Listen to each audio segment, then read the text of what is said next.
കള്ളന്മാരെ കൊണ്ട് പൊറുതുപൊട്ടിയ ഒരു നാടിന്റെ വാർത്തയിലേക്കാണ്. മോഷണങ്ങൾ പതിവായതോടെ വലഞ്ഞിരിക്കുകയാണ് പുല്ലൂർ നഗരസഭയിലെ കലയനാട് ചൂരോട് പ്രദേശവാസികൾ. ഒരേ വീട്ടിൽ തന്നെ ഒന്നിലധികം തവണ മോഷണം നടന്നിട്ടും കള്ളനെ പിടിക്കാനാകുന്നില്ല. CCTV ദൃശ്യങ്ങളടക്കം കേന്ദ്രീകരിച്ച് മോഷ്ടാക്കളെ കണ്ടെത്താനുള്ള അന്വേഷണം ഊർജിതമാക്കിയിരിക്കുകയാണ് പോലീസ്.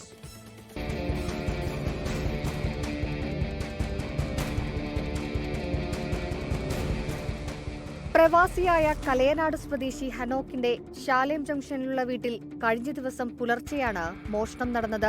ഗൃഹോപകരണങ്ങളും ഇലക്ട്രോണിക് സാധനങ്ങളും ഉൾപ്പെടെ മോഷ്ടാവ് കവർന്നെടുത്തു. ഏറെ നാളായി ആൾതാമസമില്ലാതെ അടച്ചിട്ടിരുന്ന വീടാണ്. കഴിഞ്ഞ 18-ന് ഇതേ വീട്ടിൽ തന്നെ കയറിയ മോഷ്ടാവ് ചെമ്പുപാത്രം ഉൾപ്പെടെ മോഷ്ടിച്ചിരുന്നു. ആദ്യ കേസിൽ പോലീസ് അന്വേഷണം നടക്കുന്നതിനിടെയാണ് വീണ്ടും മോഷണം അരങ്ങേറിയത്. ഹനോക്കിന്റെ വീട്ടിൽ ആദ്യം മോഷണം നടന്ന അന്നേ ദിവസം പ്രദേശത്തെ മറ്റ് നിരവധി വീടുകളിലും മോഷണ ശ്രമമുണ്ടായി.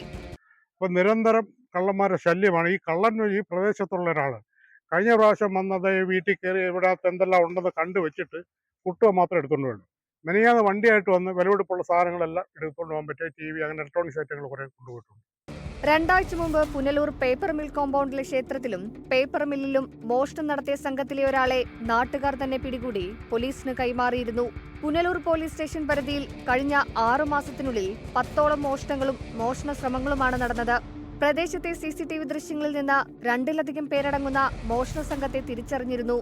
മോഷ്ടാവിനെ പറ്റിയുള്ള വ്യക്തമായ വിവരങ്ങളും പ്രദേശവാസികൾ പോലീസിന് നൽകി.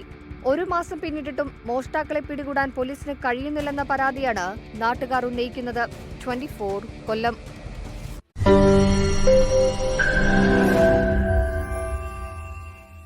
ലോകത്തെവിടെയായാലും ഏത് സമയത്തും 24 വാർത്തകളും ഓഗ്മെന്റഡ് റിയാലിറ്റി പാക്കേജുകളും എക്സ്പ്ലെയിനറുകളും വിശദമായി കാണാൻ ഞങ്ങളുടെ YouTube ചാനൽ നിങ്ങൾക്ക് സബ്സ്ക്രൈബ് ചെയ്യാം.